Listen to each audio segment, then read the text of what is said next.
Assalamualaikum warahmatullahi wabarakatuh. Halo sahabat, kembali lagi di Senja Islami.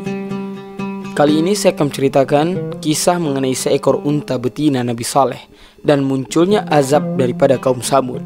Semoga daripada kisah ini teman-teman semua dapat mengambil hikmahnya. Berikut adalah kisahnya. Nabi kelima yang mesti kita imani adalah Nabi Saleh alaihissalam. Ia berdakwah di Al-Hijr, yang mana sekarang dikenal sebagai Madain Saleh atau kota-kota Nabi Saleh, yang terletak di antara Arab Saudi dan Suriah. Madain Saleh merupakan jejak peradaban kaum Nabi Saleh yang telah Allah musnahkan.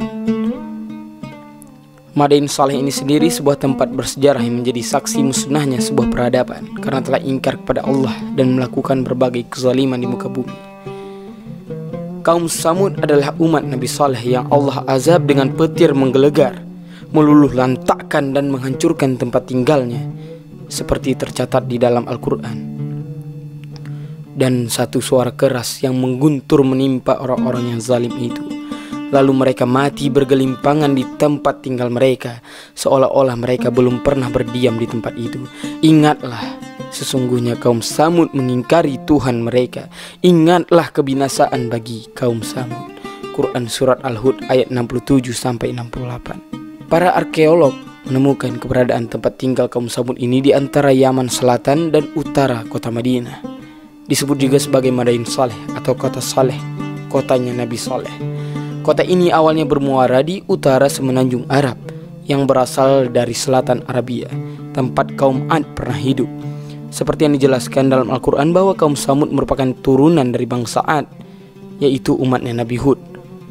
Al-Hijr atau sebutannya kepada bukit berbatu awalnya menjadi julukan bagi Madain Saleh ini karena daerahnya dikelilingi oleh bukit-bukit batu yang besar.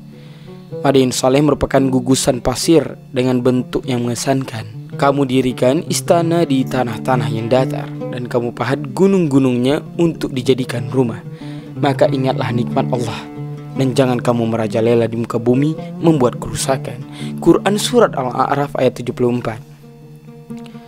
Sahabat, kaum Samud memang dikenal sebagai kaum yang pandai dalam memahat bebatuan. Tidak heran kerajaan, rumah dan makam yang dibuat oleh kaum Samud begitu mengesankan dan membuat kita terpukau begitu megah. Keberadaan kaum Samud dikenal melalui tulisan-tulisan dalam dinding batu dengan huruf Semitik yang disebut sebagai Tamudik, yang banyak ditemukan di Arab Selatan sampai Hijaz. Berkat keindahan dan kemegahan bangunan peninggalan sejarah kaum Nabi Saleh ini, pada tahun 2008 UNESCO menobatkan Madain Saleh sebagai salah satu situs warisan dunia. Hal ini menarik perhatian pengunjung, terutama wisatawan muslim.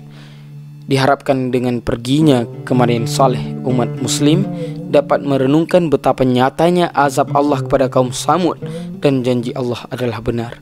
Mari kita tarik kisahnya ke belakang. Allah Subhanahu wa taala mengutus Nabi Saleh untuk menyiarkan dakwah Islam kepada kaum Samud. Sebelum Nabi Saleh diangkat menjadi rasul, kaum Samud sangat meneladani Nabi Saleh. Kaum Samud dijelaskan dalam Al-Quran Surat Al-A'raf ayat 73. Mereka adalah orang-orang yang tinggal di sekeliling Nabi Saleh. Kaum ini dikenal dengan keahlian ilmu batu dan bangunan yang andal, akan tetapi mereka menyembah berhala. Allah Subhanahu wa taala kemudian berfirman, dan kepada kaum Samud kami utus saudara mereka Saleh. Ia berkata, wahai kaumku, sembahlah Allah, tidak ada Tuhan sembahan bagimu selain Dia. Sesungguhnya telah datang kepadamu bukti yang nyata dari Tuhanmu. Inilah seekor unta betina dari Allah. Inilah sebagai tanda untukmu. Biarkanlah ia makan di bumi, janganlah disakiti. Nanti akibatnya kamu akan mendapatkan siksaan yang pedih. Sahabat, unta betina yang disebutkan dalam ayat tersebut merupakan bentuk mukjizat yang diturunkan oleh Allah kepada Nabi Saleh. Hal tersebut sebagai bukti kebesarannya. Ketika menyeru kepada jalan Allah Subhanahu wa taala, Nabi Saleh meminta kaum Samud untuk segera meninggalkan berhala dan menyembah Allah. Saleh juga turut mengajak mereka untuk bertaubat. Kaum Samud yang mendengar ajakan tersebut justru malah menentang. Akhirnya kaum Samud meminta Nabi Saleh untuk mendatangkan mukjizat kepadanya. Kamu tidak lain melainkan seorang manusia seperti kami, maka datangkanlah sesuatu mukjizat kepada kami, hai Saleh. Jika kamu memang termasuk orang-orang yang benar, tutur kaum Samud kepada Nabi Saleh yang termaktub dalam surat Al-Syu'ara ayat 154. permintaan kaum Samud, yakni menginginkan Nabi Saleh menciptakan unta betina yang tengah hamil lahir dari sebuah batu besar dan keras. Batu ini bernama Al-Kitabah yang terletak pada sisi Hijr. Kaum Samud telah berjanji apabila Saleh mengabulkannya, maka mereka akan beriman dan mengikutinya.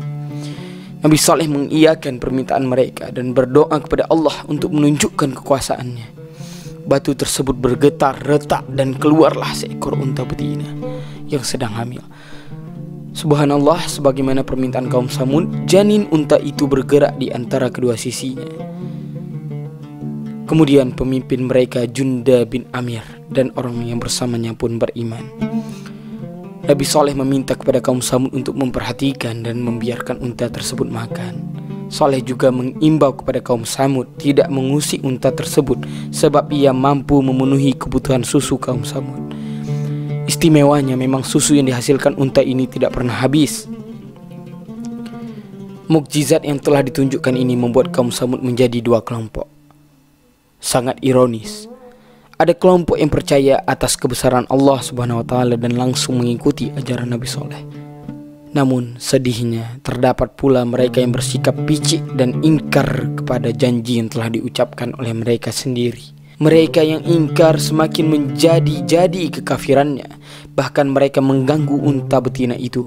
Hewan unta betina Allah ini dianggap sudah mengganggu hewan lain, terlalu banyak minum air dan berjalan ke sana kemari seenaknya. Maka mereka, pemimpin daripada kaum Samud, berniat menyembelih unta betina tersebut. Hingga bangsawan membuat sayembara dengan hadiah yang sangatlah besar apabila ada yang mampu menyembelih unta betina Nabi Saleh. Malam hari pun telah tiba. 9 orang laki-laki melancarkan aksi jahatnya ini. Unta beserta anaknya yang baru lahir ditusuk dan ditikam. Nabi Saleh memperingatkan kaum Samud untuk segera bertaubat kepada Allah Subhanahu wa Ta'ala sebelum azab datang kepada mereka. Namun mereka enggan dan mendengarkan petuah Nabi Saleh. Bahkan mereka berniat merencanakan membunuh Nabi Saleh. Belum sempat melancarkan rencananya ini, Allah Subhanahu wa Ta'ala memerintahkan Nabi Saleh alaihissalam dan pengikutnya yang telah beriman meninggalkan Al-Hijr, sebab Allah akan mendatangkan azab kepada kaum yang telah ingkar ini. Pada hari keempat setelah pembunuhan unta, Allah menurunkan azab kepada Samud. Pada hari itu langit bergemuruh dengan sambaran petir, bumi berguncang yang menghancurkan kaum Samud. Binasalah kaum Samud karena petir dan gempa bumi. Sahabat, banyak sekali hikmah yang dapat kita ambil daripada kisah ini. Allah telah menunjukkan kebesarannya melalui mukjizat unta betina kepada Nabi Saleh dan kaumnya. Kemudian orang-orang yang melanggar perintah Allah nyata baginya menerima azab yang pedih. Terakhir, Allah sudah memberikan waktu untuk bertaubat, mulai dari perintah yang disampaikan Nabi Saleh, kelahiran unta betina, dan setelah kejadian pembunuhan unta. Ketika azab datang, taubat sudah tidak berarti bagi Allah Subhanahu wa Ta'ala. Sahabat, semoga kita semua dapat merenungi daripada kisah ini. Lebih dan kurang saya mohon maaf. Wabillahi taufiq wal hidayah. Assalamualaikum warahmatullahi wabarakatuh.